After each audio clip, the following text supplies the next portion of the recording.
A.K.A. Becker is with Brian Fanning. Brian worked for Dalgety Winchcombe for 3.5 decades. Today's interview is brought to you by the Australian Brahman Breeders Association in recognition of the 75th year since the formation of the association on the 7th of October 1946. The association and the breed continues to thrive and grow, and many of these stories, past and present, should be recorded for future generations to enjoy. This afternoon, ladies and gentlemen, Brian Fanning joins me. For anyone who's been in the stud game, or indeed the agency game, anywhere in Queensland over the last 50 years would know the name. Brian was a long-standing agent and has not that long ago really retired from it. And as they say, once an agent, always an agent. You don't ever really retire, do you, Brian? And so Brian's going to give us a bit of an insight into the Brahman breed and his take on it, and certainly some insight into it as an agent, which in reality is very significant in the industry for the Brahman breed and particularly stud breeders to promote and indeed sell their cattle, and agents played an integral part of that. Welcome, Brian. It's great to have you. So, Brian, you know, you were there from the early days, and you had to have a bit of background on this breed. You had to be able to sell it. You had to be able to inform people. So tell us what you had to learn right in the early days and the sale of these and trying to sell these bulls. Well, first of all, I'd had 10 years experience in the stud department in Brisbane with, of course, all British breeds. And when I was transferred to Rockhampton, Lindsay Stone wanted me to come up because he said it's getting too big for me, and you better come up and we'll get into this Brahman business. Anyway, I of course I had a bit of experience with Brahman cattle. I'd seen them in the Brisbane show. Cherokee cattle was shown there, and I saw them, and Waller cattle too. So I'd seen them, but not really au fait with them. But so I found out there was a big difference between the rectangle look of the European breed and the slopey rumps of the Brahmans and the Zebus. But anyway, everyone was on a learning curve, and I was extremely lucky to have clients of Dalgety's were right up in the Brahman business. So blokes like, of course, Cherokee, Ozzie Clark. There's some of the that's some old names. Chapman, yeah, that's right, streeters. So anyway, we went straight into a bull selling season. Well, in those days, agents, we had their own sales. Dalgety's had their own sale. Primaries had a big sale. McTaggart's had a sale, and of course, Australian Estates had the biggest one. So that went for a number of years, and all having our own sales until it was the AWBA approached us and said, look, if there's any chance we think we should be able to put this sale together with any chance of a one agent sale. We said, yeah, right, we'll do that. Estates didn't come on board. They had their own sale. They didn't need us.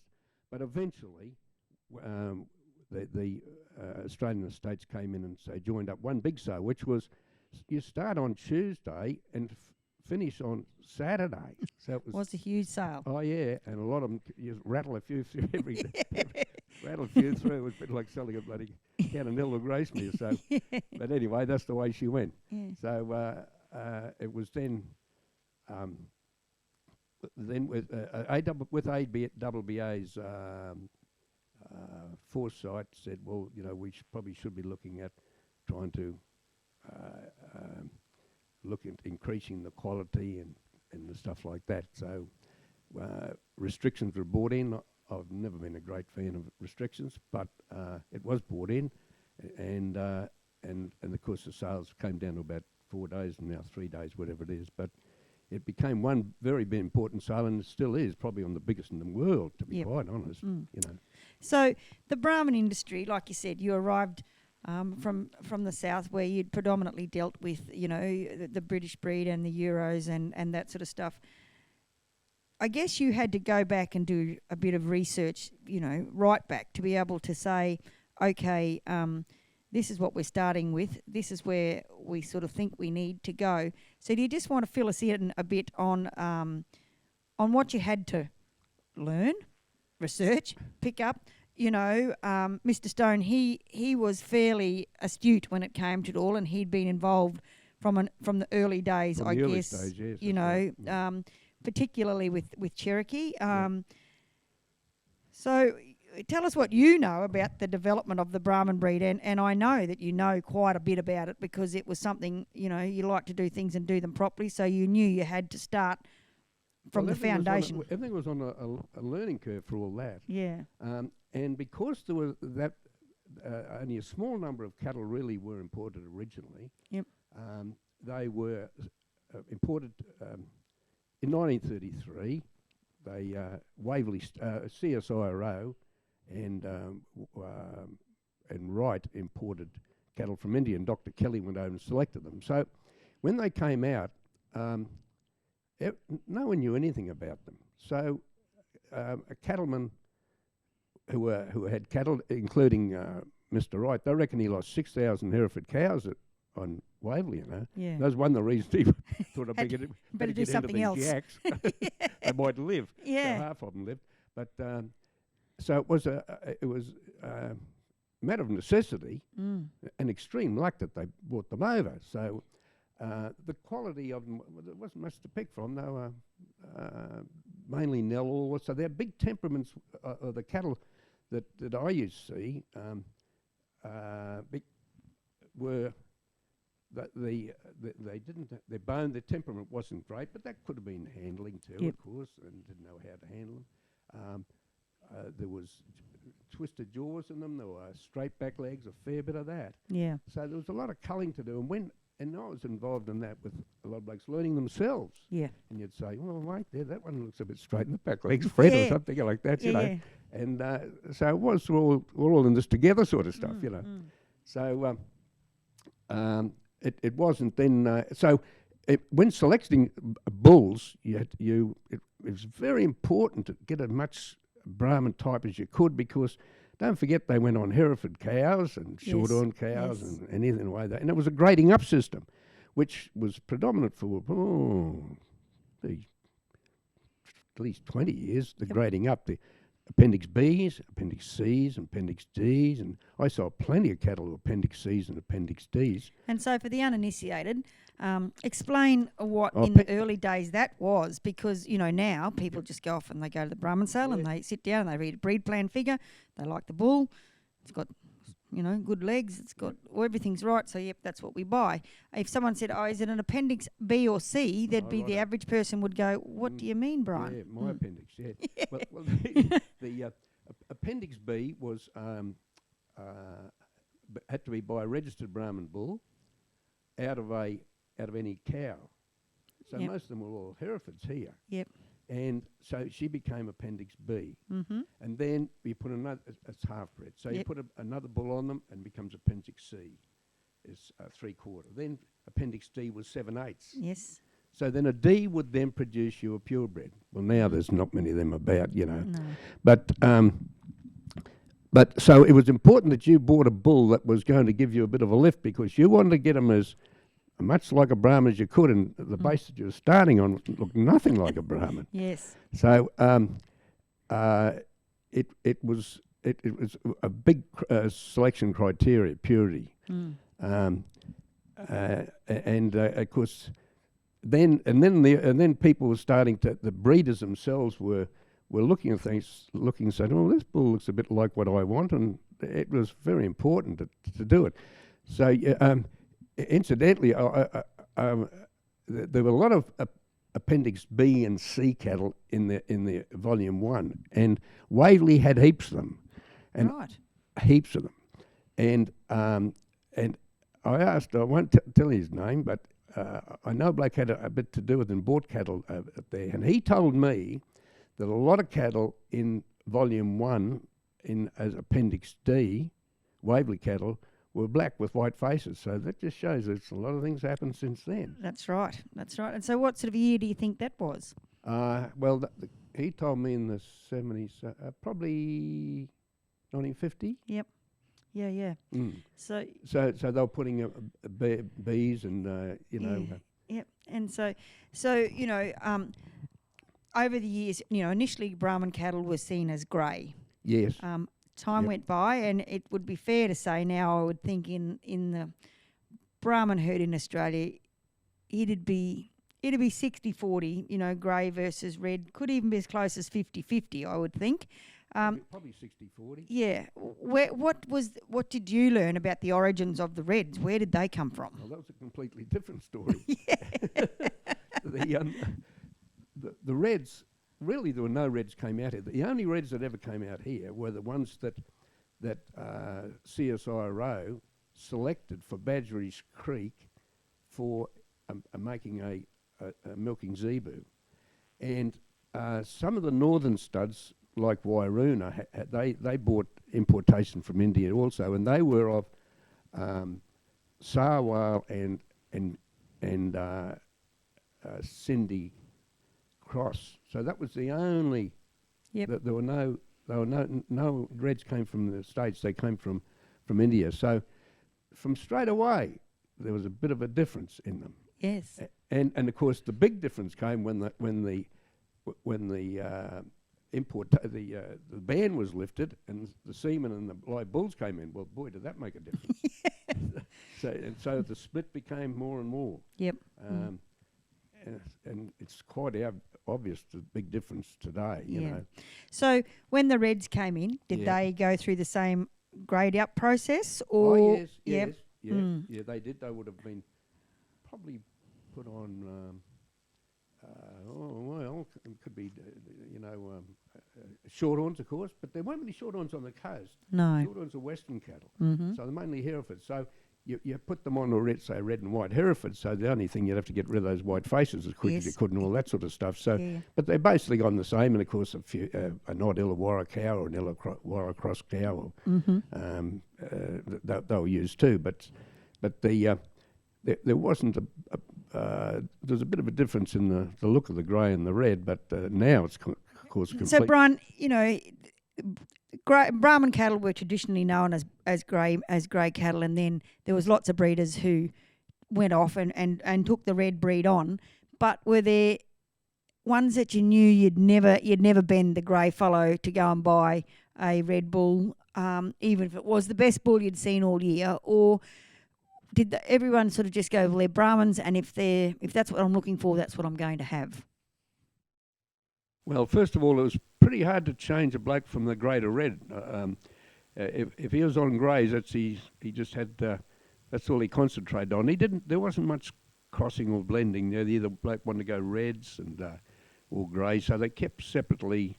Really been separate all the time. Now you have a bit of blending between the two, but that's how time changes, and the cattle change too. So you can put a grey bull with a red bull now and that sort of thing. But basically they were reds or they were greys.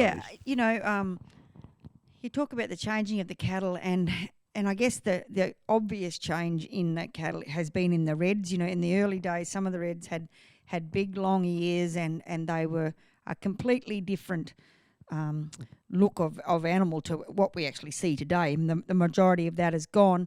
So was that sort of stuff as a result of the breeding out because people didn't like it, do you think? Or it was just that as things progressed and the breed ultimately changed from what was imported, that was how it ended up? Well, first of all, you're probably referring to the latest importation of red Brahman bulls were into Brazil.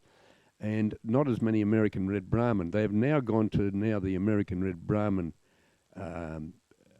breed, both in Australia and in the United States too. The American red Brahman is a type which was brought about by a bloke called Henry Clay Kunst. He was one of the first ones and the originator. He was the original and probably the best breed of the reds. And he blended.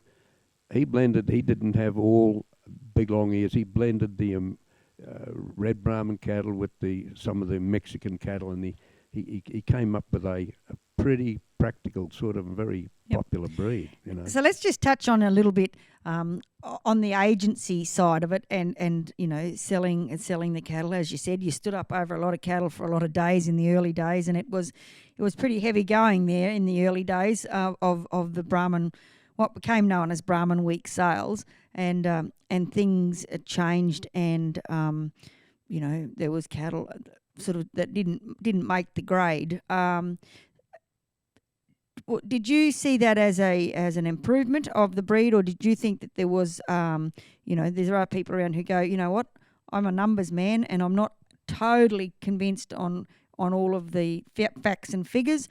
I need 50 bulls and I just need them to be able to come here and work. So do you still think there's a market out there at Brahman Week for those sorts of people as things have transpired and there's been less bulls offered up? Well, I suppose in reality, there's a lot of bulls go through Brahman breed, only going to Brahman herds. So, you know, the number of stud bulls that go through a Brahman week sale could be 5%, probably something like that would go into other studs, because you got opposition with AI. People, a lot of studs using AI. It amazes me they haven't used more of it, but anyway, that's what they're doing. So, as far as the classification goes, you know, we used to sell a lot of bulls years ago, but there weren't many around, and there was a big demand for them. You've now got the Northern Territory. They're producing you know, you've been up there lately. There's some very good Brahmins up there, and they put millions and millions of dollars went into it. Big companies, small companies, they all went into it. So. It's something that probably all breeds have to be worried about is maintaining the quality, and because you've got outside influences of people looking for figures and you know, carcass classification and all this sort of stuff, and the buyer's probably getting, well, he thinks he's getting more astute. I just don't know about that. But so, you know, there must be some funny stories you can share with us over the years. I mean, you're an agent for how many years? Be 50 or better. Yeah, better. And like I better or for like worse. I say, you know, once an agent, always an agent, and you think you're retired, but you're probably not really. You must have some good stories to tell over those years. Do you want to share a couple of those with us? Well, what I was only thinking about today was at a night sale, and we had nights with the new imported cattle, and there was a bloke there. He said, "Oh, look, I want 10,000 for this bull," and I said, "Oh, yeah, righto." So anyway, the bull came in, and anyway, asked 10,000, didn't get it, and anyway, I ran him up to about 8,000, and this bloke looked at me, and he looked at me with loving eyes, and I said, no, not for sale. And anyway, one of our agents at Bralba yelled out, and he said, "Hey, Fano," he said, "to sell him." I said, "No, he didn't." He said, "Not to sell him." He said, "Yeah, he said sell him." I said, "Well, all right then." Bang, I knocked him down get his Bralba. Well, this bloke, he left the ring the whole lot. He ended up with a bull for the night. That shut him up, but anyway. So, you know, the night sale. There's another one I'll tell you about. You'd know these three people are talking about. There's Billy and Johnny Martin. They were looking at buying a bull one time, and Jimmy Keating was about 4'6", you know, with stilts on, and he was sitting underneath them. We're talking about this bull, and he said, "Yeah, I think we should buy this bull." So Jimmy was listening, and the deal was going to be the Martins were going to buy this bull, Brahman bull. Anyway, Jimmy Keating snuck in between the two and sitting on the rail there. And Johnny was bidding. And then all of a sudden, Jimmy Keating, he was sitting down with, he bids, you know. Anyway, he said, "Whose bid is he?" Johnny said, "Whose bid?" I said, "It's not yours, but it's very close to you." Anyway, Jimmy ended up buying the bull. Sold him half share, but anyway. No, there would have been. So, do you just want to, you know, there's be a lot of people who'd be interested to know how it worked in the early days. You know, now, you know, you would have known it at the end of your career, where, you know, you had your customers, you knew their cattle, you knew who was looking for what, and so it was a case of, well, ABC stud has got XYZ for sale, and I know that EFG is looking for them, so I'll just ring him and we'll.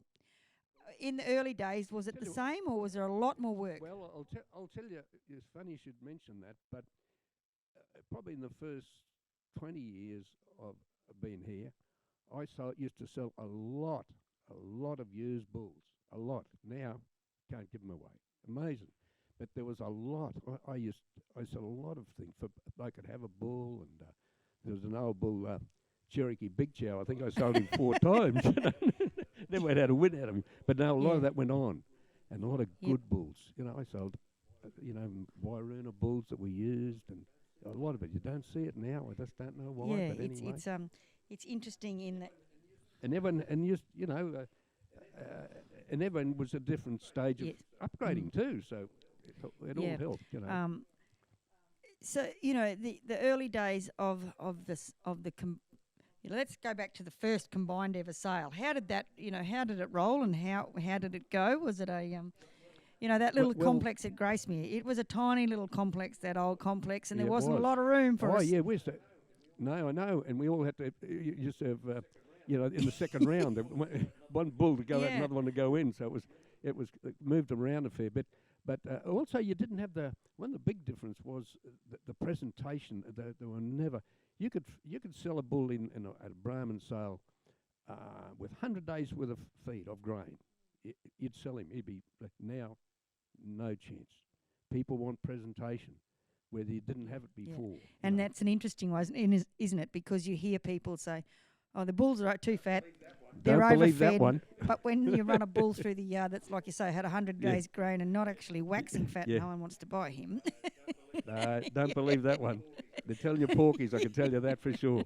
No, doesn't work like that. So over the years, what was your highest priced bull you sold?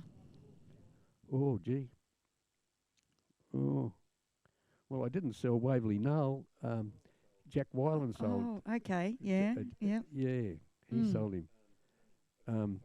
I'll tell you a funny story about that Null.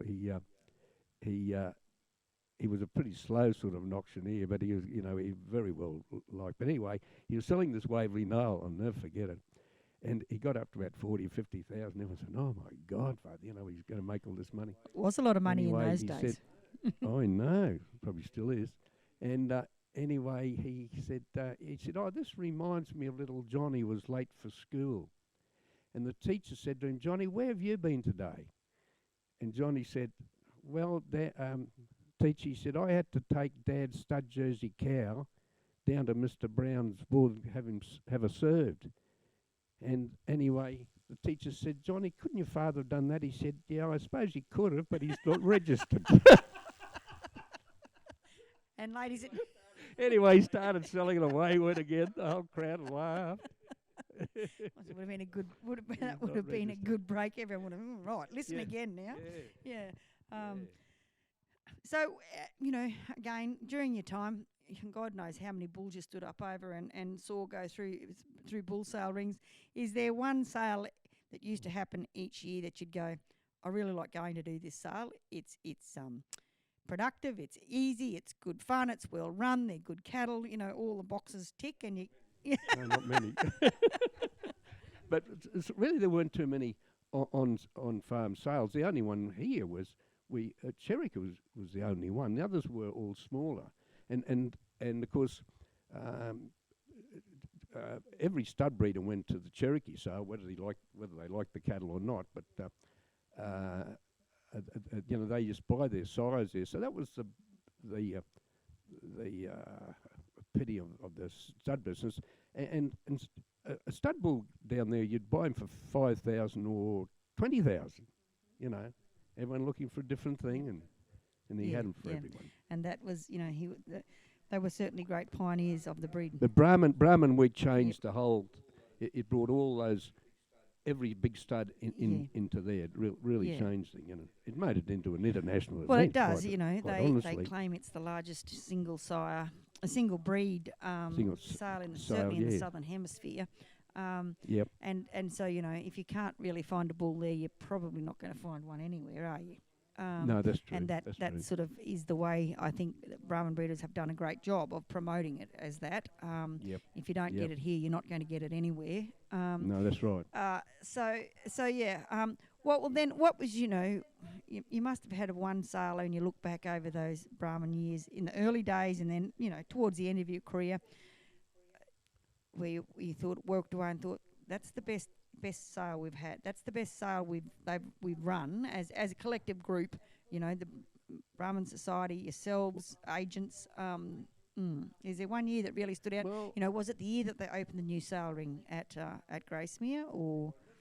Well, I remember when they opened the sale ring, the microphone didn't work, and someone said, "Knock it down, we'll start again." You couldn't hear anyone, so. The new sale yards made a big difference to the working of the yards, and really Brahman Week's a bit hard to beat. Everyone's there. If you're not there, you're home. That's right. You're not interested. No, that's right. Not interested. That's true. Yeah. And everyone produces their best bulls there, and that's a good thing too. So I guess from someone who had to sell the bulls, in your mind, the grading up process was probably the making of the breed. Oh yes, it was. It was always quite. It was a very important factor, and everyone used it too. You had to grade up, and because there were very few cows came out, and embryoing wasn't on there, of course. No, I never thought. Yes, it wouldn't have been. No embryoing. So you had to buy. You got your best results from a bull that did have those Brahman characteristics, the ones that count. You know what I mean? So and the quicker you upgraded, the quicker you got into the mainstream, and not necessarily the money spent on it, not the case. So, in your mind, how long do you think that grading up process took? About 15 years. And so, the Brahman breeders. I'm talking about from starting from when I arrived. Of course, there's a lot different to that. It was. Most of the cattle were, to be quite honest, when I look at it now, they were probably 7/8 Brahman content. Yeah. Some 3/4, not many. Few of the reds were 3/4 content. Yeah. Don't worry about so that. Sort of, we're talking the early 70s. So early 70s, it's mid 85, which in the scheme of things is probably not really that long ago. So no, they've done an amazing job. No, it's not long ago. You're right too. Yeah. And it was because of that. It was. Because of the, I think the ability of the northern cattleman, and he's a survivor, and he knows what's he's got to select cattle that survive, and all those sort of things. And that was a big thing. Well, still I was going to say nothing's changed in that regard. And that's one of the reasons why C.W. Wright imported them. His Herefords, they died, He wasn't.